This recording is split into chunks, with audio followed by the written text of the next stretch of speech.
बहुत समय पहले हैमलिन नामक एक छोटे से शहर में लोग खुशी खुशी रहते थे। लेकिन फिर एक भयानक समस्या ने उनकी शांति भंग कर दी। शहर में चूहों का आतंक छा गया। गलियों, घरों और खलिहानों में हर जगह चूहे ही चूहे थे। वे भोजन चुरा लेते, कपड़ों को कुतर देते और लोगों को डराते। नगरवासियों ने कई प्रयास किए, लेकिन कोई भी उपाय चूहों से छुटकारा नहीं दिला सका। एक दिन एक अजीब सा आदमी हैमलिन में आया। उसने एक चमकीला रंग बिरंगा कोट पहना हुआ था और उसके हाथ में एक बांसुरी थी। उसने खुद को पाइड पाइपर कहा और महापौर तथा नगर के प्रमुख लोगों से मुलाकात की। मैं तुम्हारे शहर को इन चूहों से मुक्त कर सकता हूं, उसने कहा, लेकिन इसके बदले में मुझे 1000 सोने के सिक्के देने का वादा करना होगा। मुसीबत में पड़े महापौर ने तुरंत हामी भर दी।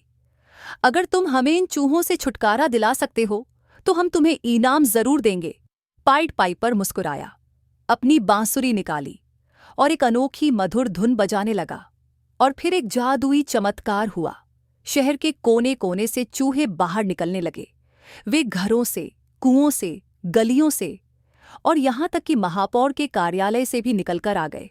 पाइपर शहर की गलियों से गुजरता गया और सभी चूहे उसकी धुन पर मोहित होकर उसके पीछे पीछे चलने लगे।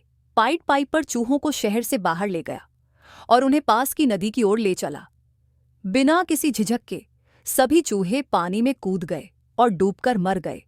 आखिरकार हैमलिन के लोग चूहों के आतंक से मुक्त हो गए। नगरवासियों ने खुश होकर जश्न मनाया। लेकिन जब पाइड पाइपर अपना इनाम लेने लौटा तो महापौर का चेहरा कठोर हो गया। 1000 सोने के सिक्के? यह तो बहुत ज्यादा है सिर्फ बांसुरी बजाने के लिए। हम तुम्हें सिर्फ 50 सिक्के देंगे। पाइड पाइपर की आंखों में गहरा अंधकार छा गया। उसने शांत लेकिन गंभीर आवाज में कहा, तुमने अपना वादा तोड़ दिया है। अब तुम्हें इसके परिणाम भुगतने होंगे। उस रात जब शहरवासी गहरी नींद में थे, पाइड पाइपर वापस लौटा। इस बार उसने एक नई धुन बजाई, एक ऐसी धुन जिसे केवल बच्चे ही सुन सकते थे। ये जादुई संगीत पूरे शहर में गूंज उठा, हर घर में समा गया। एक एक करके हैमलिन के सभी बच्चे जाग गए और उस धुन से मोहित होकर अपने बिस्तरों से उठ खड़े हुए। बिना कुछ सोचे वे पाइपर के पीछे पीछे चलने लगे। सुबह हुई तो नगरवासियों ने एक अजीब सी शांति महसूस की, लेकिन फिर वे घबरा गए। शहर के सभी बच्चे गायब थे। एकमात्र बच्चा जो लंगड़ा था और तेजी से चल नहीं पाया, वापस लौट आया और उसने सबको बताया कि पाइड पाइपर उन्हें पहाड़ों की ओर ले गया। वहां एक जादुई दरवाजा खुला और सभी बच्चे उसके अंदर चले गए। जैसे ही आखिरी बच्चा भीतर गया, दरवाजा हमेशा के लिए बंद हो गया।